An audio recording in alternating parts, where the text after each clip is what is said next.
నమస్తే అండి. నేను ఈరోజు వంకాయ ఆలుగడ్డ టమాటా కర్రీ ఎలా చేయాలో చూపించాలనుకుంటున్నాను. ఈ వంకాయ కర్రీ వేడివేడి అన్నంలో చాలా బాగుంటుంది.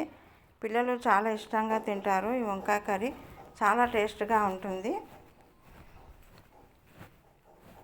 ఇది మా కిచెన్ గార్డెన్లో ఈ వంకాయలు కాసినవి.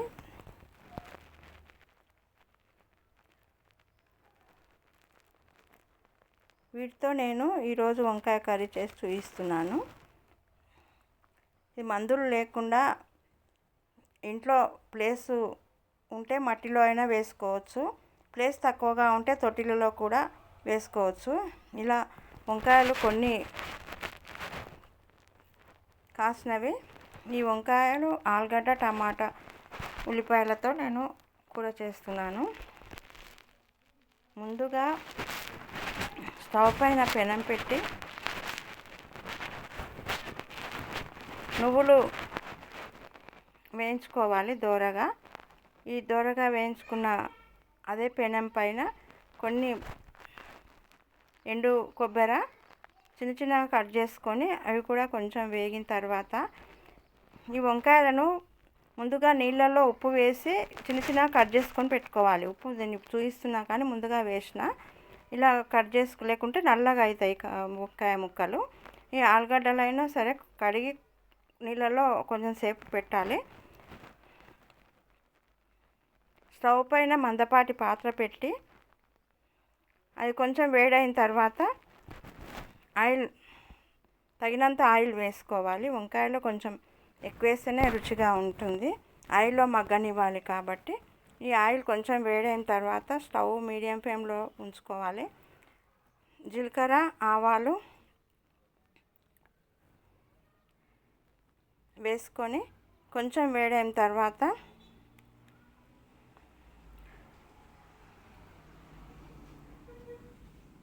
మినపప్పు శనగపప్పు వేయాలి. అవి కొంచెం వేడైన తర్వాత ఉల్లిపాయలు వేసుకొని కొంచెం మగ్గిన తర్వాత అల్లం వెల్లిపాయ పేస్ట్ వేయాలి.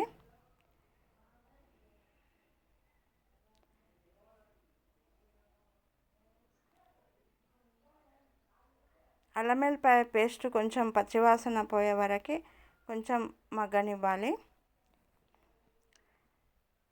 ఈ వంకాయలు ఇంట్లో పండించినవి హెల్త్కి చాలా మంచిది, ఫ్రెష్గా ఉంటాయి. ఈ పొరటి తోట ఇంట్లో కొంచెం ప్లేస్ ఉన్న తొట్టిలలో కొత్తిమీర, పుదీనా, పాలకూర, గోంగూర కూడా వేసుకోవచ్చు.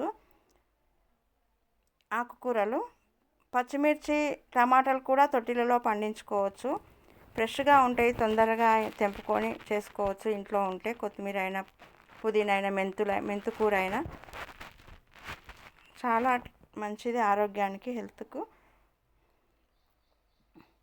ఈ వంకాయను ఆలుగడ్డలు వేసి కలుపుకోవాలి. టమాటాలు కూడా వేసి కలుపుకున్న తర్వాత కొంచెం మగ్గనివ్వాలి ఆయిల్లో. కారం ఒక 3 స్పూన్ల కారం వేసుకోవాలి. కారం మొత్తం కలిసే వరకు కలపాలి, బాగా కలపాలి.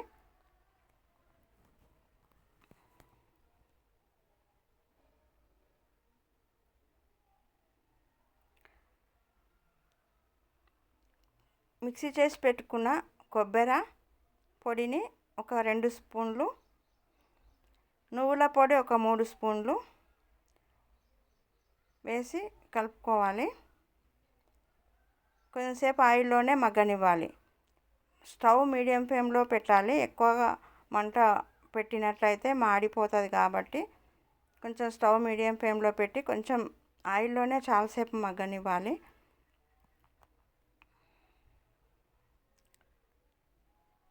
కొంచెం ఉడికిన తర్వాత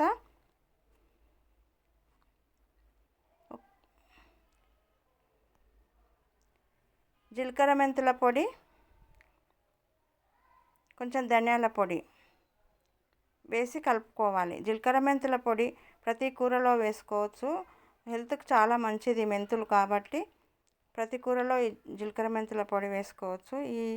ఈ జీలకర్ర మెంతులు కొంచెం వేడైన తర్వాత మనం ఇలా ఆయిల్లో బాగా ఉడికిన తర్వాత ఒక గ్లాసు వాటర్ పోసుకొని ఉడకనివ్వాలి. లాస్ట్కు బాగా వాటర్లో మనం రసం ఎక్కువ కావాలనుకుంటే ఎక్కువ పోసుకోవచ్చు, వాటరు తక్కువ కావాలనుకుంటే తక్కువ పోసుకోవచ్చు.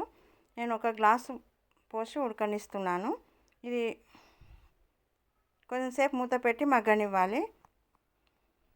ఇలా బాగా ఉడికిన తర్వాత కొంచెం కరివేపాకు పొడి,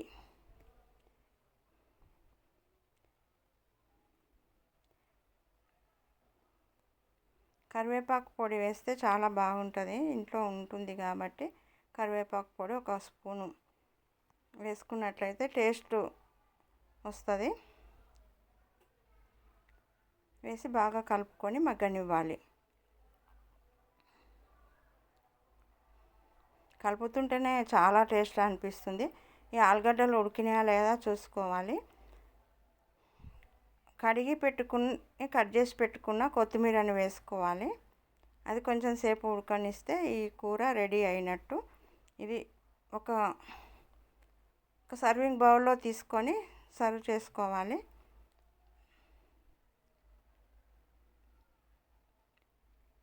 చాలా టేస్ట్గా ఉంటుంది ఈ కర్రీ. ఏదైనా చిన్న చిన్న ఫంక్షన్లో కూడా ఇలా ఎవరైనా చుట్టాలు వచ్చినప్పుడు ఇలా చేసి పెట్టినైతే చాలా రుచిగా ఉంటుంది. ఈ కర్రీ మీకు నచ్చినట్లయితే లైక్ చేయండి, షేర్ చేయండి, సబ్స్క్రైబ్ చేయండి. Thank you.